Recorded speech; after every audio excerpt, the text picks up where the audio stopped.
चलिए भाई, ठीक है। अच्छा, लास्ट टाइम क्या पढ़ा था भाई?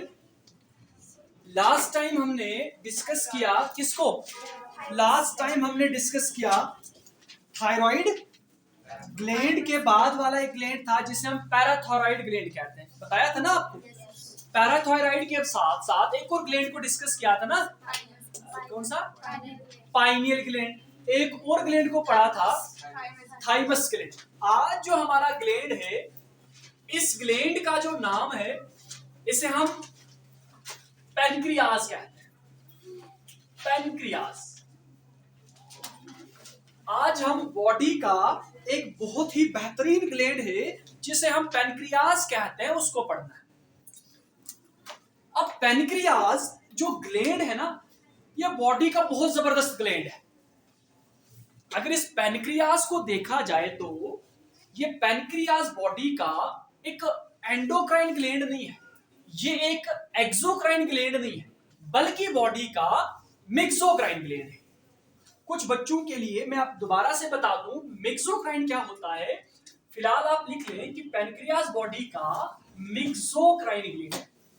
ये एक मिक्सोक्राइन ग्लैंड है और मिक्सोक्राइन ग्लैंड के साथ साथ इसे हम हेटेरोक्राइन ग्लैंड भी कहते हैं। हेटेरोक्राइन ग्लैंड भी कहते हैं। सो आप पैनक्रियाज को मिक्सोक्राइन ग्लैंड बताएं या हेटेरोक्राइन ग्लैंड बताएं, बात एक ही है। अब सवाल आपके माइंड में, कुछ बच्चों के माइंड में, कि सर किस ग्लैंड को मिक्सोक्राइन या हेटेरोक्राइन ग्लैंड कहते हैं? वो कौन सा ग्लैंड है जो मिक्सोक्राइन कहलाता है? ऐसा ग्लैंड जो हार्मोन्स भी बनाए और एंजाइम्स भी साथ में बनाए, उस ग्लैंड को मिक्सोक्राइन ग्लैंड या हेटेरोक्राइन ग्लैंड कहते हैं। अब पैनक्रियाज जो है ना, ये हार्मोन्स बनाता है, और हार्मोन्स कौन बनाते थे? Endocrine gland. तो पैनक्रियाज एंडोक्राइन ग्लैंड्स की तरह हार्मोन्स भी बनाएगा और एक्सोक्राइन ग्लैंड्स जो कि एंजाइम बनाते थे, उनकी तरह एंजाइम भी बनाएगा। इसीलिए इसको एंडोक्राइन ग्लैंड या एक्सोक्राइन ग्लैंड ना बोलकर मिक्सोक्राइन ग्लैंड कहते हैं। सो कौन सा ग्लैंड बॉडी का मिक्सोक्राइन है? सर, पैनक्रियाज है। क्यों है ये मिक्सोक्राइन ग्लैंड? बिकॉज ये हार्मोन्स के साथ साथ एंजाइम्स भी बनाता है, इसीलिए पैनक्रियाज को मिक्सोक्राइन या हेटेरोक्राइन ग्लैंड की कैटेगरी में डाला जाता है। अब क्योंकि आप सबको पता है कि हम पहले ग्लैंड्स के बारे में पढ़ते हैं, फिर उसकी पोजीशन, लोकेशन को जाना जाता है, फिर उनके स्ट्रक्चर को देखा जाता है और उसके बाद उसकी फंक्शनिंग को देखा जाता है। अब इस ग्लैंड की बात करूं तो ये हमारी बॉडी में जो हमारा स्टमक है ना, स्टमक के नीचे मौजूद होता है ये पैनक्रियाज। कुछ यूं तरीके से अगर मैं बनाऊं, ये अपनी बॉडी का एक पाइप है जिसे आप ईसोफेगस कहते हैं। ये हमारी बॉडी का ईसोफेगस, इसको ईसोफेगस या फूड पाइप कहते हैं। इसी के थ्रू फूड बॉडी के अंदर घुसता है। अब ये जो हिस्सा मैं बना रहा हूं, ये हो गया फूड पाइप, ये अपना स्टमक हो गया, ये अपना स्टमक हो गया, ये हो गया स्टमक। ठीक है, ये फूड पाइप कहलाएगी, इसे स्टमक कहेंगे। और ये जो है ना, ये इंटेस्टाइन वाला पार्ट है। आपको बताया है, आगे भी मैं आपको बता दूंगा फिर। ये इंटेस्टाइन वाला पार्ट है, ठीक है ना, ये इंटेस्टाइन वाला पार्ट है। फिलहाल आप रहने दो, है नी, इंटेस्टाइन वाला पार्ट है, बाद की बात देखते हैं। ये इंटेस्टाइन वाला पार्ट है, यहां से स्टमक के तुरंत बाद इंटेस्टाइन वाला पार्ट स्टार्ट हो जाता है। और इंटेस्टाइन का जो पहला लूप होता है, स्टमक के तुरंत बाद ये पहला मोड जो होता है ना, इसको ड्यूडेनम कहते हैं। पढ़ाऊंगा मैं, डाइजेस्टिव सिस्टम जब पढ़ेंगे ना, वहां पर आपको बताएंगे। ये इसको ड्यूडेनम कहते हैं, जो पहला सी शेप का है, देखो सी शेप का, इसको ड्यूडेनम कहते हैं। सो स्टमक और इंटेस्टाइन के बीच में एक पत्ते के जैसा ये ग्लैंड होता है। स्टमक और ड्यूडेनम के बीच में एक पत्ते के जैसा ये ग्लैंड होता है जिसे आप पैनक्रियाज कहते हैं। सो पत्ते के माफिक एक ग्लैंड है बॉडी के अंदर, स्टमक इंटेस्टाइन के बीच में, उस ग्लैंड को पैनक्रियाज कहते हैं। और ये एक मिक्सोक्राइन और हेटेरोक्राइन ग्लैंड है। अब अगर इस पेनक्रियास को मैं अंदर से झांक करके देखूं ना, तो इसमें कुछ खास किस्म के सेल्स दिखेंगे, कुछ पॉलीगनल सेल्स भी हैं इसमें और कुछ स्फेरिकल सेल है। पॉलीगनल मतलब जिसकी काफी सारी साइडें होती है उसको कहते हैं पॉलीगनल। सो कुछ पॉलीगनल सेल्स मिलेंगे ऐसे, कुछ ऐसे इस टाइप के, कुछ ऐसे पॉलीगनल सेल्स भी आपको दिखेंगे इधर। और इन पॉलीगनल सेल्स को बेटा नाम याद रखना, नाम लंबा है, अजीबोगरीब है, नाम तो याद रखना पड़ेगा। इन पॉलीगनल सेल्स को आइलेट्स ऑफ लैंगरहंस कहते हैं। इन पॉलीगनल सेल्स को आइलेट्स ऑफ लैंगरहंस कहते हैं, आइलेट्स ऑफ लैंगरहंस कहते हैं। सो कौन से सेल आइलेट्स ऑफ लैंगरहंस हैं? ये पेनक्रियास के पॉलीगनल शेप वाले सेल्स हैं। और पॉलीगनल शेप के अलावा, आइलेट ऑफ लैंगरहंस के अलावा एक और किस्म के सेल्स हैं, स्फेरिकल सेल्स भी होते हैं यहां पर, गोल सेल्स। कुछ स्फेरिकल सेल्स भी हैं इस पेनक्रियास के स्ट्रक्चर के अंदर, कुछ गोल सेल्स भी हैं जिन्हें हम पैनक्रियाटिक लोब्यूल्स कहते हैं। इन्हें आप पैनक्रियाटिक लोब्यूल्स कहते हैं, या सिंपली लोब्यूल्स भी नाम कहते हैं। सो क्या देखा? पैनक्रियास बॉडी का मिक्सोक्राइन या हेटेरोक्राइन ग्लैंड कहलाता है। पैनक्रियास में दो किस्म के सेल्स हैं, एक पॉलीगनल जैसे जिन्हें आइलेट्स ऑफ लैंगरहंस कहेंगे, एक स्फेरिकल जैसे जिन्हें पैनक्रियाटिक लोब्यूल्स कहेंगे। और मौजूद कहां पर? स्टमक और इंटेस्टाइन के बीच में पत्ते के जैसा ग्लैंड है। समझ आ रही है ना? अब ये जो आइलेट्स ऑफ लैंगरहंस है ना, यही वो सेल हैं जो पैनक्रियास में से हार्मोन्स बनाते हैं। सो हार्मोन बनाने वाले सेल्स आइलेट्स ऑफ लैंगरहंस हैं।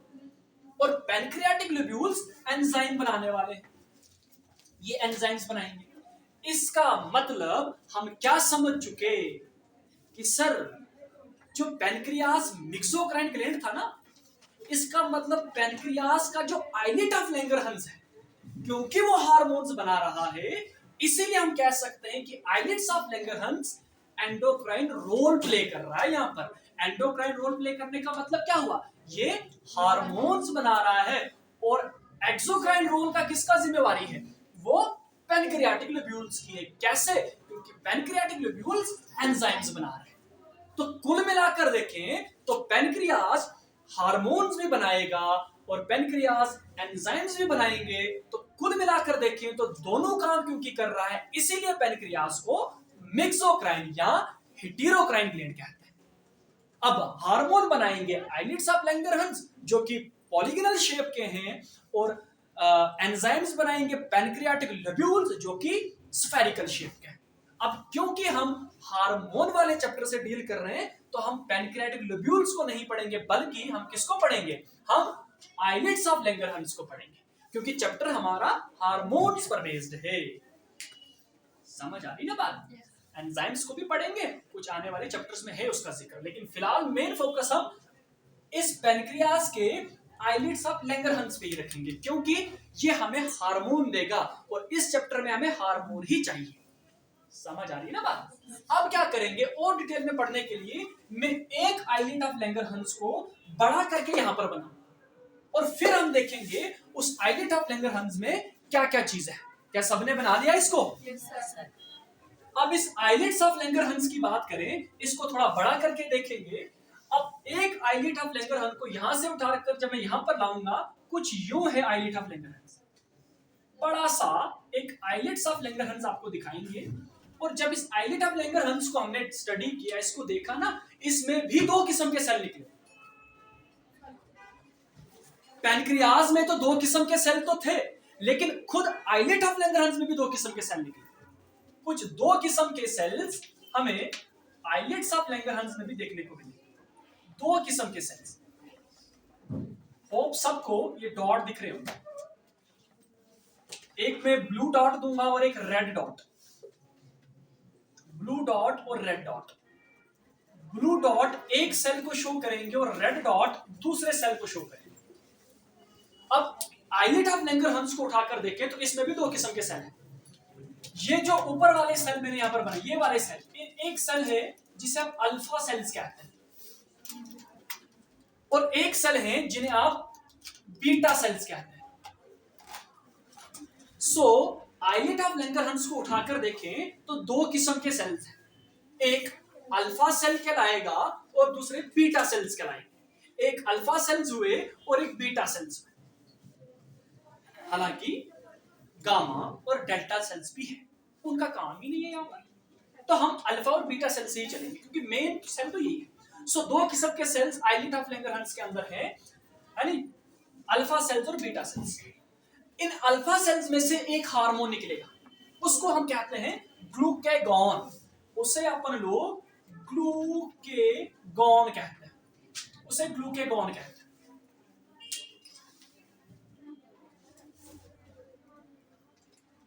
अल्फा सेल्स में से जो हार्मोन आएगा उसे ग्लूकेगॉन कहते हैं, और बीटा सेल्स में से जो हार्मोन आएगा ना उसे, शाबाश, यही तो अपनी बॉडी का इंसुलिन हार्मोन देता है। इंसुलिन सुना है ना आपने? यही बीटा सेल्स में से जो हार्मोन आएगा ना उसे इंसुलिन कहते हैं।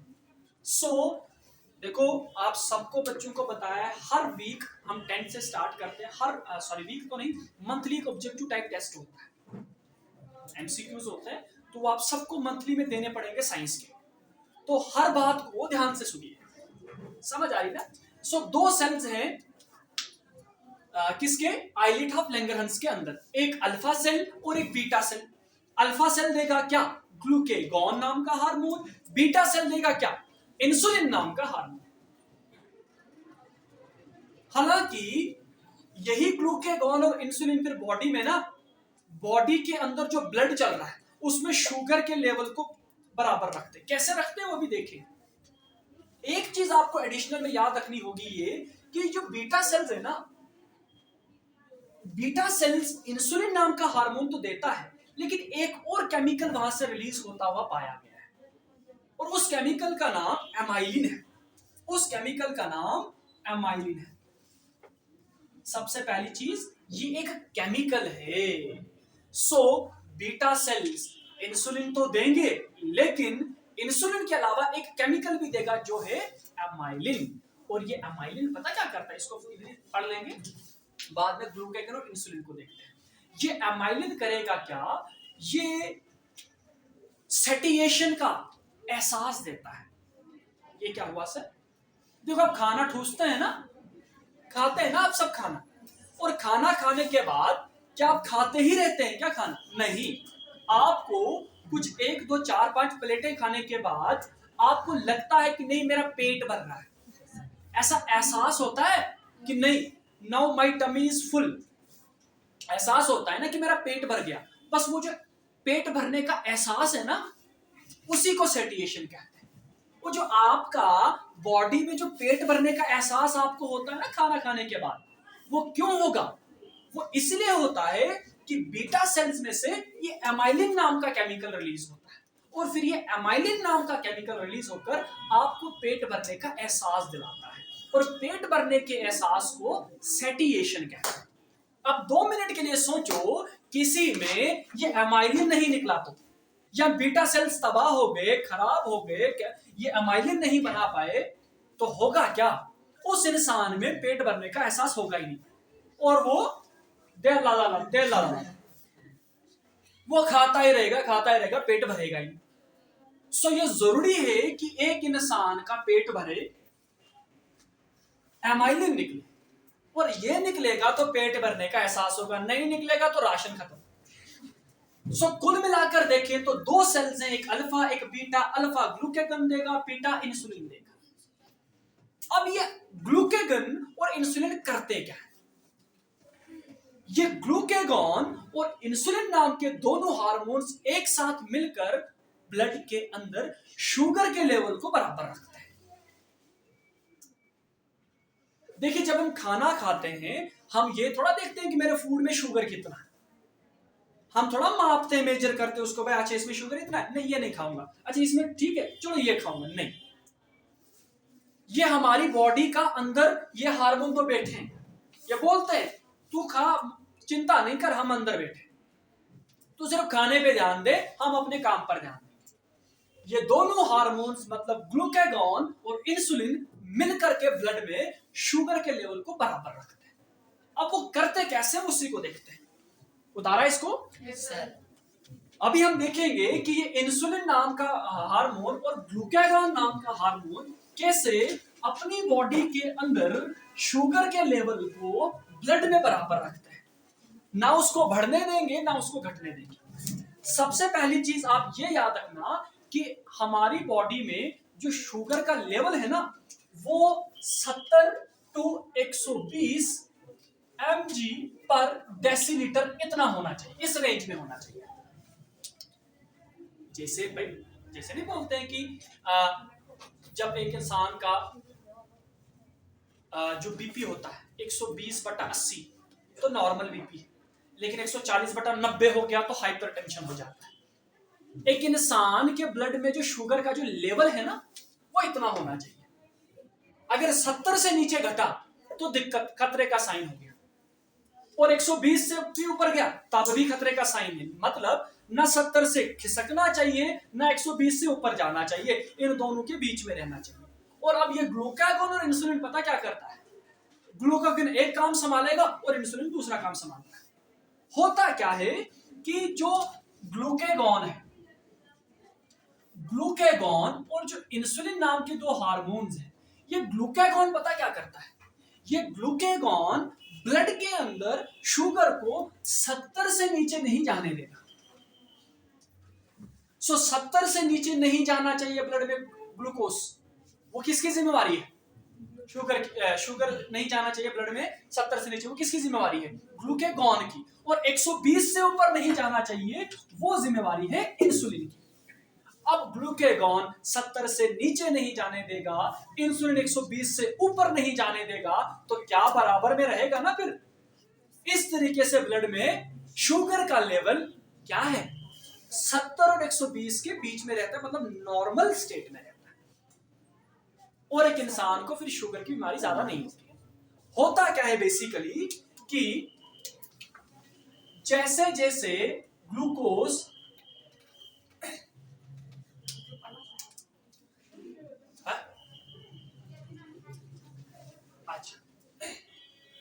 या इतना आपके लिए एनफ है, इतना एनफ है, ठीक है। क्या बताया कि ब्लड में 70 से 120 की रेंज में ग्लूकोज शुगर का लेवल रहना ही रहना चाहिए, और इंसुलिन और ग्लूकागॉन आपस में ये काम बांटते हैं।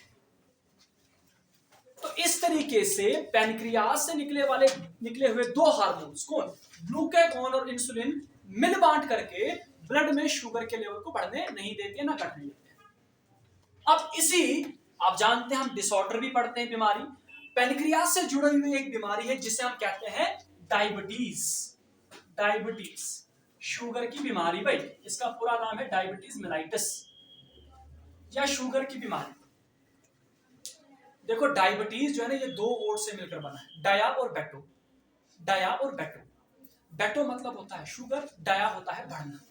अब क्योंकि जब ब्लड में शुगर बढ़ जाता है ना तो फिर कहता है कि एक इंसान को शुगर की बीमारी होगी, डायबिटीज होगी। तभी कहते हैं ना, ये तो सबको पता है कि ब्लड में शुगर के लेवल का 120 से ऊपर चले जाना उस इंसान में क्या हो गया, डायबिटीज यानी कि शुगर की बीमारी हो गई, डायबिटीज मेलाइटस हो गया। अब सवाल है कैसे सर बैठे तो थे ग्लूकागॉन और इंसुलिन, तो ये कैसे बढ़ा? होता क्या है बेसिकली, कभी कभार किसी इंसान की बॉडी के अंदर जो आइलेट्स ऑफ लैंगरहंस हैं उनमें से बीटा सेल्स था। बीटा सेल्स ने क्या हार्मोन दिया था, इंसुलिन दिया था ना। अब क्योंकि इंसुलिन की जिम्मेवारी क्या है, 120 से ऊपर नहीं जाना चाहिए। अब 2 मिनट के लिए मान लो उस इंसान की बॉडी के बीटा सेल ही तबाह हो चुके या उन्होंने काम करना छोड़ दिया या खराब हो चुके। अब अगर बॉडी के बीटा सेल्स जो क्या दे रहे थे, इंसुलिन दे रहे थे, अगर ये बीटा सेल्स ही तबाह हो चुके या काम करना उन्होंने छोड़ दिया किसी भी कारणवश, तो क्या इंसुलिन बन पाएगा? नहीं। और अगर इंसुलिन नहीं बनेगा तो 120 से नीचे कौन लाएगा शुगर को? कोई नहीं। तो बढ़ता जाएगा ना, बढ़ता जाएगा। इस तरीके से उस इंसान के अंदर डायबिटीज की बीमारी हो जाती है। लेकिन कभी कभार पता क्या देखा है, एक्स्ट्रा बात बता रहा हूं, कभी कभार देखा है कि एक इंसान में इंसुलिन भरपूर बन रहा है, कोई दिक्कत नहीं इंसुलिन बनने को, फिर भी वो इंसान डायबिटीज का शिकार हो रहा है। सर फिर कैसे हो रहा है? भाई इंसुलिन तो 120 से ऊपर जा ही नहीं रहा है, जाने नहीं दे रहा है शुगर को, तो फिर कैसे हो रहा है? क्योंकि 120 से ऊपर जब जाएगा तभी शुगर है। तो फिर सर इंसुलिन तो ठीक बन रहा है, तो शुगर की बीमारी कैसे होगी? देखो इंसुलिन ठीक बने इतना ही काफी नहीं है। देखो बेसिकली जैसे जैसे ब्लड के अंदर ग्लूकोज शुगर का लेवल बढ़ता है ना, तो ग्लूकोज को ग्लाइकोजन में बदल दिया जाता है। ग्लूकोज को ग्लाइकोजन में बदल दिया जाता है। जो एक्स्ट्रा ग्लूकोज होता है ना ब्लड के अंदर, उसको ग्लाइकोजन में बदला जाता है। एक्स्ट्रा मतलब ग्लूकोज को ग्लाइकोजन में बदल करके जो एक्स्ट्रा ग्लूकोज है फिर उसको लीवर के अंदर स्टोर कर दिया जाता है ना। एक्स्ट्रा ग्लूकोज को लीवर के अंदर स्टोर कर दिया जाता है। लेकिन किसी इंसान ने पता क्या देखा है? किसी इंसान में यह देखा गया कि इंसुलिन ठीक बना, इंसुलिन बनने की वजह से ग्लूकोज को ग्लाइकोजन में भी बदला गया, कोई मसला नहीं है। अब जो एक्स्ट्रा ग्लूकोज ब्लड में था जिसकी वजह से शुगर हो सकता था, उस एक्स्ट्रा ग्लूकोज को लीवर के अंदर जमा कर दिया गया। लेकिन जो लीवर के सेल है ना, वो उस एक्स्ट्रा ग्लूकोज को पकड़ ही नहीं पा रहे। क्यों? क्योंकि उन लीवर के अंदर के सेलों में कोई ना कोई डिफेक्ट हो चुका है। अब 2 मिनट के लिए मान लो किसी इंसान के लीवर के सेल तबाह हो चुके हैं, तो जो एक्स्ट्रा ग्लूकोज अब लीवर को पकड़ना था वो पकड़ नहीं पाएगा ना, तो अगेन ब्लड के अंदर ही वो ग्लूकोज रहेगा, तो उस इंसान का भी ग्लूकोज लेवल राइज होगा ब्लड के अंदर, तो तब भी उस इंसान को डायबिटीज हो सकती है। अब बताता हूं राज की बात। दुनिया में 90% लोगों में जो डायबिटीज होती है ना, वो पता किस वजह से होती है? उनकी बॉडी में इंसुलिन ठीक बन रहा है, बस कमबख्त लीवर उस एक्स्ट्रा ग्लूकोज को नहीं पकड़ रहा है। कहीं ना कहीं उनके लीवर के सेलों में कोई दिक्कत है। समझ आ रही है बात? सो डायबिटीज मेलाइटस क्या है? ब्लड में ग्लूकोज का लेवल, शुगर लेवल का 120 से एक्सीड कर जाना, इसी बीमारी को डायबिटीज मेलाइटस कहते हैं। समझ आ रही है ना बात? तो ये था पैनक्रियास से जुड़ा हुआ एक और डिसऑर्डर जिसे अपन लोग क्या कहते हैं? डायबिटीज मेलाइटस कहते हैं। उतारो इसको, उतार दिया। अब एक और चीज है, अब करें इसको। अब हमारे पास कुल मिलाकर ले देकर देखें तो सिर्फ और सिर्फ 2 ही ग्लैंड्स बचे। एक ग्लैंड है एड्रीनल ग्लैंड और एक है गोनेड्स बॉडी के, वो भी कुछ हार्मोन सिक्रीट करते हैं। तो अब हमारे पास नेक्स्ट ग्लैंड है जिसे हम एड्रीनल ग्लैंड कहते हैं। एड्रीनल ग्लैंड कहते हैं। तकरीबन 6-7 ग्लैंड हम पढ़ चुके हैं। एड्रीनल, एड्रीनल ग्लैंड बोलो या सुप्रारेनल ग्लैंड बोलो, सुप्रारेनल ग्लैंड कहें, एड्रीनल कहें या सुप्रारेनल कहें, एक ही बात है। देखो रेनल बोर्ड याद रखना किडनी से जुड़ा हुआ है। जैसे हमने बोलते हैं रेनल फेलियर मतलब किडनी खराब हो जाना, रेनल शटडाउन है नहीं। सो रेनल किडनी से जुड़ा हुआ है, ऐड होता है ऊपर। अब ये जो एड्रीनल ग्लैंड है ये कुछ इस तरीके से, जो हमारी बॉडी की किडनीज होती है ना, जो हमारी बॉडी की किडनीज है, कुछ यूं हमारी बॉडी की ये जो किडनीज है, इन किडनीज के ऊपर ऐसे कोनिकल शेप कहें या ऐसे टोपी के जैसे ग्लैंड्स होते हैं। और ये एक नहीं होते हैं, ये 2 होते हैं, क्योंकि बॉडी में 2 किडनियां हैं, एक तो नहीं ना होती, 2 किडनियां। तो 2 किडनीज के ऊपर कोनिकल शेप के टोपी के जैसे 2 ग्लैंड हैं। अब क्योंकि किडनी के ऊपर है इसलिए एड्रीनल कहते हैं। रेनल किडनी से जुड़ा हुआ वर्ड है, एड ऊपर। सो एड्रीनल ग्लैंड कहें या सुप्रारेनल ग्लैंड कहें, बात तो एक ही है। ठीक है। अब ये ग्लैंड है बॉडी का बचा हुआ एड्रीनल ग्लैंड, और मौजूद कहां पर? किडनी के ऊपर। इसे हम सुप्रा रेनल ग्लैंड भी कहते हैं। अब अगर मैं इस एक ग्लैंड को बड़ा करके आपको दिखाऊं ना, तो देखो इसमें जबरदस्त बात है। बनाया इसको? Yes sir. अब ये जो एड्रीनल ग्लैंड है, या जिसे आप सुप्रारेनल ग्लैंड भी कहते हैं, मैं एक को बड़ा करके बनाऊंगा इस एड्रीनल ग्लैंड को। देखिए आप सब, ये कुछ ऐसा है, ये कुछ यूं है। अब इस एड्रीनल ग्लैंड को अगर मैं देखूं ना, तो इसके दो टुकड़े हैं। इस एड्रीनल ग्लैंड के भी दो टुकड़े हैं। जो अंदर वाला टुकड़ा है ये थोड़ा छोटा है, इसे एड्रीनल ग्लैंड का मेडुला कहते हैं। इसे एड्रीनल ग्लैंड का मेडुला कहते हैं। सो एड्रीनल ग्लैंड में दो हिस्से हैं, दो पार्ट हैं, दो रीजन हैं। अंदर वाले को मेडुला कहेंगे और बाहर वाले को पता है किसी को? नहीं सर, कॉर्टेक्स कहते हैं। बाहर वाले को कॉर्टेक्स कहते हैं। समझ गए बात? So adrenal gland is having two parts. एक अंदर वाला जो है वो क्या कहलाएगा? मेडुला कहलाएगा। बाहर वाला जो है वो कॉर्टेक्स कहलाएगा। मेडुला छोटा है, कॉर्टेक्स बड़ा है। अभी जो कॉर्टेक्स है ना, ये अगेन तीन हिस्सों में तोड़ा गया है। कॉर्टेक्स वाला हिस्सा तीन पार्ट्स के अंदर डिवाइड किया गया है। कॉर्टेक्स वाला हिस्सा कुछ यूं, एक पार्ट ये हो गया है ना, सबसे आउटर, फिर एक है और अंदर से, ये देखो तीन टुकड़े बन गए। ये सबसे आउटर वाला है, फिर मिडल, फिर इनर वाला है। कौन? कॉर्टेक्स। खुद एड्रीनल ग्लैंड दो टुकड़ों में बटा है, अंदर वाला मेडुला, बाहर वाला कॉर्टेक्स। कॉर्टेक्स फिर अगेन तीन टुकड़ों में बटा है। समझ आ रही ना बात? ये जो सबसे बाहर वाला टुकड़ा है, इसको मिनरलो कॉर्टिकॉइड्स कहते हैं। कॉर्टिकॉइड्स कहते हैं। सबसे बाहर वाला जो कॉर्टेक्स का टुकड़ा है, इसको मिनरलो कॉर्टिकॉइड्स कहते हैं।